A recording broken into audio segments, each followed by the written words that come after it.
बलि ने इनका स्वागत किया, कहा वरदान मांगी, आपको क्या चाहिए? बोले हमें और कुछ नहीं चाहिए, आपको कुछ देना ही है। 3 पग भूमि रहे हैं मांग, 3 पग भूमि रहे हैं मांग, जगे हैं राजा बलि के भाग, जगे हैं राजा बलि के भाग। पहुंचे यज्ञ में राजा बलि के करने वो कल्याण, पहुंचे राजा बलि के करने लोगों के कल्याण। बामन बन गए कृष्ण मुरारी, पधारे बलि राजा के द्वार। बामन बन गए कृष्ण मुरारी, पधारे बलि राजा के द्वार।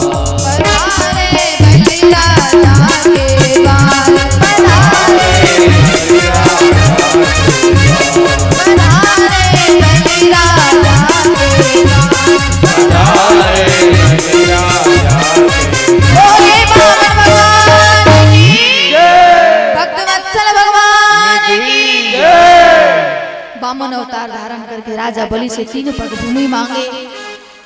संकल्प करके जो ही 3 पग भूमि दिया तो वही बामन अवतार भगवान विराट स्वरूप को धारण कर लेते हैं और एक चरण से अतल वितल सुतल तलातल रसातल महातल पाताल को नाप लिया, दूसरे चरण से भू भुआ महा जन तप सत्य लोक नाप लिया।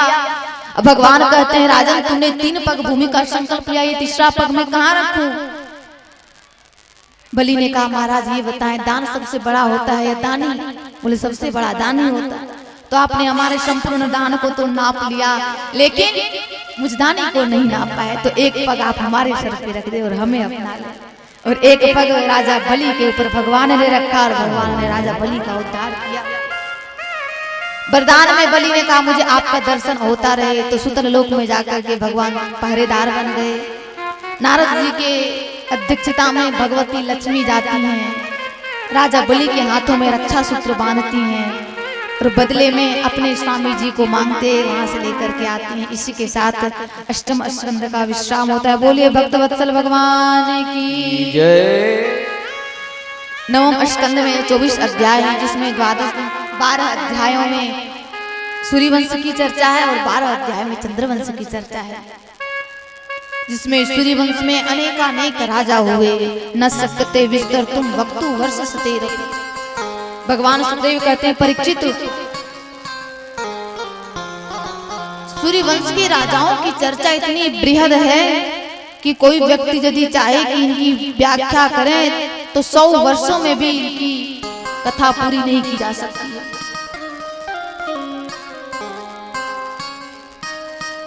सूर्यवंश के एक राजा हुए। सर्वप्रथम श्रीमन नारायण प्रभु के नाभि कमल से ब्रह्मा जी की उत्पत्ति हुई। ब्रह्मा जी से आए मरीचि, मरीचि से आए कश्यप और कश्यप मुनि के पुत्र हुए विवस्वान सूर्य, जिनसे चला सूर्यवंश।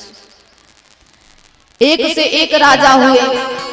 इक्ष्वाकु, नृग, सरयाति, धृष्ट, धृष्ट, कुरुस, नयाति, पृषक, नाभाग, कवि। सूर्यवंश में राजा हुए। सूर्यवंश की कन्या सुकन्या ने च्यवन मुनि का नेत्र गलती से फोड़ दिया, परिणाम उनके साथ विवाह कर लेती हैं और च्यवन मुनि बाद में अश्विनी कुमारों की सहायता से नवयौवन को प्राप्त होते हैं। तत्पश्चात भगवान सुखदेव कहते हैं राजन दूसरे बेटे थे नभग और नभग के बेटा हुए नाभाग और नाभाग के परम भागवत बेटा हुए अम्बरीश जी महाराज, जिन्होंने एक